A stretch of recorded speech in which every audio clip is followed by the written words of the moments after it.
House to Home, presented by Remax Diamond Realty. Hello and happy Tuesday, everybody. House to Home is here, which means Liz and Gina and myself, Jason, will be telling you everything with great interest. And we hope that you do take interest in this week's topic because we are talking about interest rates and the possibility that they may be going down in very short order. So, Gina, of course, you guys say all the time, you're realtors, you're not attorneys, you're not accountants, you're not economists, and at the same time, you have to be a little bit of all of those things. And the interest rate is something that you obviously pay very, very close attention to. And there is indication that it may not go down at the federal level by a tremendously significant amount. But I mean, when you're dealing about housing prices, whether residential or commercial, I mean, every 1/10% counts. Yeah, every little bit helps.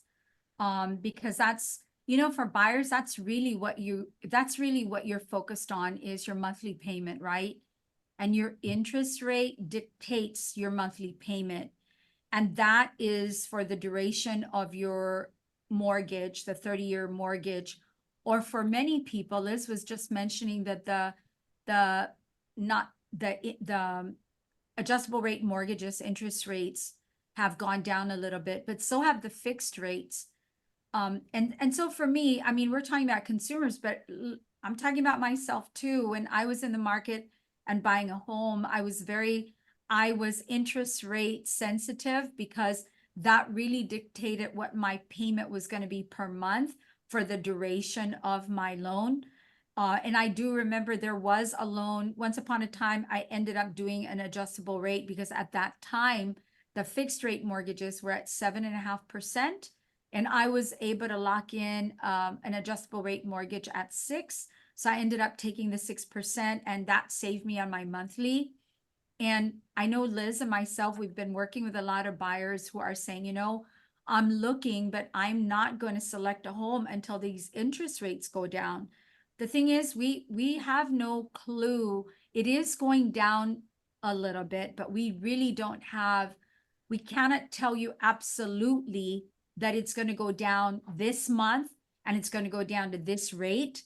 But what I can tell you is that when it does go down significantly, what we've seen in the market with the interest rates going down, competition goes up significantly. So we're telling people, the asking prices right now, I believe for the most part, is very competitive because sellers want to move their home. And I believe when the interest rate goes down, these sellers are going to understand now, instead of having 1 or 2 buyers, I might have 5 or 10, and that will drive pricing up.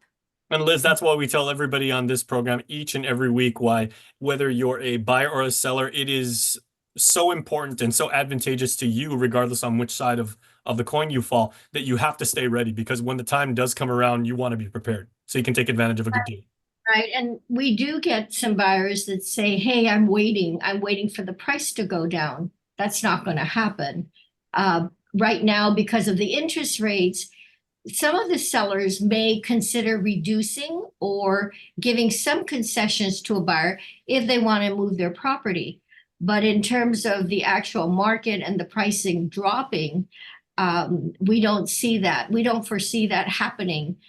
It just, again, as Gina puts it, when the interest rates does go up, people will run to the bank and try to get loans. And for a particular house, there might be 5 offers or 10 offers going into that. We've seen the different seasons, and as Gina puts it, it's just a matter of being prepared. And don't stop. Keep looking until you find the right property and then see. So in some cases, what people have done is they would try to find a variable rate and buy now and then refinance it when the market does shift and then lower interest rates do happen. And that's what we had just a few years back, where there was a run on the market where we were getting 2.5%, 3%. I mean, that was gravy. But granted, we did have a global plague that caused that to happen because the feds did step in and said, we don't want the economy to collapse and everything. So that was a rather unique situation. But the point is well made. That's right. And with the political season right now, you don't know what's going to happen. And our economy has to change eventually so that it benefits the different communities across the nation as well as Guam. Okay, now Gina, we do know we have very, very smart viewers of the show, and people watch, and they like what we talk about. But I will say, because we've got such a smart community of people that watch this, I know a lot of people would say, okay, if the interest rate, say it falls 0.4%, right? Do I keep hanging on and wait till it falls all the way to maybe 1.2% below what it previously was? Or now I'm paranoid because I was like, okay, should I strike while the iron is hot? Because it could go back up again and go from like minus 0.4 to then plus 0.6. And then I get an even worse rate than before. So how do I know when the timing is right to pull the trigger? I think it's a balancing act. The problem I see is if you're looking at housing, if you actively know you want to get into a house before the end of the year, and you're looking at housing, and then you find something you love, and you want to wait until the interest rates go to a point where you're comfortable. By the time you put in the offer, let's say it's still available, by the time you put it in the offer and process, with the market conditions the way they've been, these interest rates are not staying fixed for more than a month. They're fluctuating too quickly. So by the time you make that decision, process your paperwork, that interest rate's no longer where you want it to be. Liz's game plan is much better.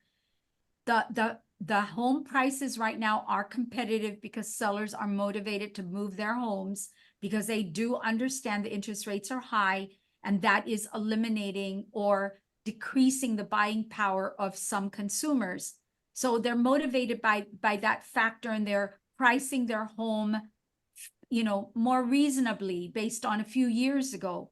So I would say follow Liz's advice. Lock in the home, lock in your loan, close on the deal. And when the interest rate becomes more reasonable, and it may not, guys, it may never go back to that 2.53%. But let's say it goes to 4%, then run back into the bank. And yes, you're going to pay again to reprocess a new loan, but hopefully the amount you're going to be saving with that new interest rate will justify the expense. And so I think Liz's plan is a good plan. Buy the house, lock in and close on the deal, and refinance when you have an opportunity to take advantage of that. Okay, now Liz, let's take the perspective of someone like yourself. There's another aspect of our market is, the interest rate is what it is. But how about the fact that on Guam we have a very limited amount of inventory? Some might even say there's a deficit of inventory right now, but demand is always going to be there. So when demand is high but supply is low, how does that factor in? Well, it's just a matter of hanging in there. Check with your realtors to find out what new projects are coming up. Are there new developments? There are actually new developments that are being built right now, but the window of time for construction, you're looking at a 2-3 year window. Some of them may be shorter. It just depends on the type of construction. But one of the things what buyers should start doing is finding out, what do you qualify for, at least preparing. What do you need out of pocket? How much of a budget can you take? What if it were 4% or 5%? What is that monthly payment going to be? What can you afford? Because many of our buyers say, well, I qualify for $600,000, but I only want to spend $400,000 or $500,000. But at least get a handle on what are you willing to spend, and then play the scenario with the interest rate. Gina and I get calls all the time. Hey, what will my monthly payment be if this was my loan amount? And of course, we recommend that they go to a bank and see a loan officer, at least to get a handle on what they need out of pocket. Play the scenarios if the interest rate was 5% or 4%. That way they're prepared. So when the interest rate changes, they can pull the trigger and figure out, okay, I'm ready. I got to do it now. And talk to a good realtor to assist you in that process. Especially in our market, you need a sharp realtor who will know how to assist you in this process. And Gina, are these decisions and the process that we're talking about, like right now, your thought process, is this the same as if you're working with, because most people think on this show we talk about only residential properties, but we talk about residential properties, commercial properties, investment properties where you would turn around and flip it for a profit, hopefully, and even just buying like straight out land that you would develop on later. Should that be consistent like across those different types of transactions? Absolutely. I think, that game plan, the advice applies across the board. The only variable is what kind of property are you looking for? What kind of a down payment do you have to work with? But really, this advice applies to everybody. When the market goes up, which I expect it will by the end of the year. And why do we say that? Because really, we've been feeling like people are kind of taking a deep breath. And even in the US market, it's like with election coming up, there's a lot of uncertainty about, we have such opposite poles in terms of our presidential candidates. I really see them as being on opposite ends of the spectrum. And so it feels like people are taking a deep breath and looking at that picture and saying, well, if this end of the poll wins or that end of the poll wins, where's that going to put me? And I think people are taking a deep breath, but once they exhale, then they're going to start moving forward and figuring out that, what, we can't control what goes on up there, can we? And we need to move forward and get ourselves, especially with housing, or if you're looking to buy land, we got to get that under control. We got to if we're going to buy something, let's get it done. Because the one thing here in Guam, and it's happening in the US as well, the military market has raised up the flag and said, hey, we're short 7,000 homes.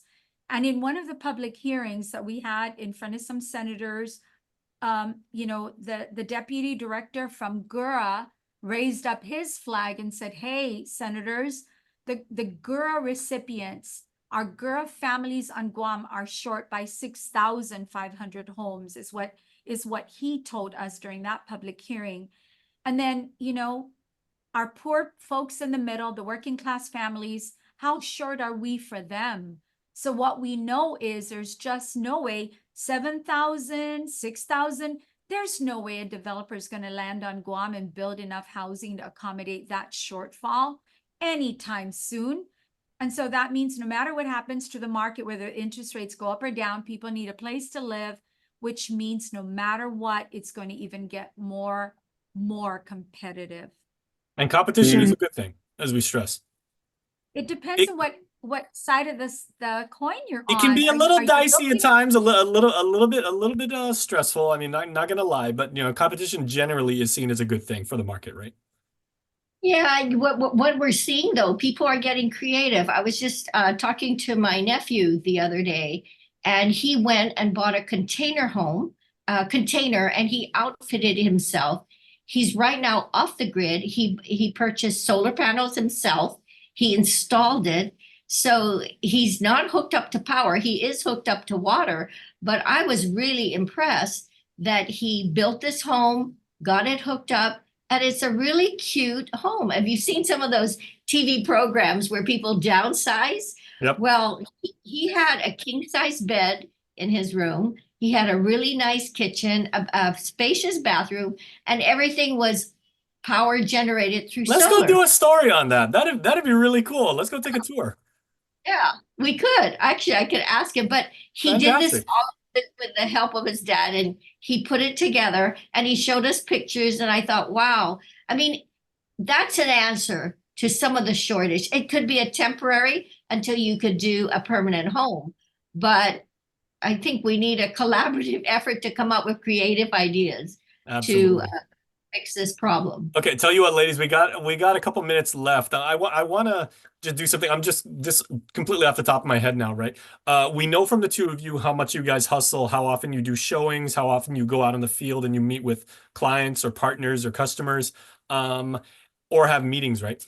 Realtors have to be very, very physically fit. I'm still in Olympics mode right now, so I'm all about like sports and everything. What from each of you, what do you guys do to stay, physically prepared for the demands of running all over the place, or up and down, 18 flights of stairs, or carrying things, or or going out at all weird hours of the day? What do you do to stay fit as realtors on Guam?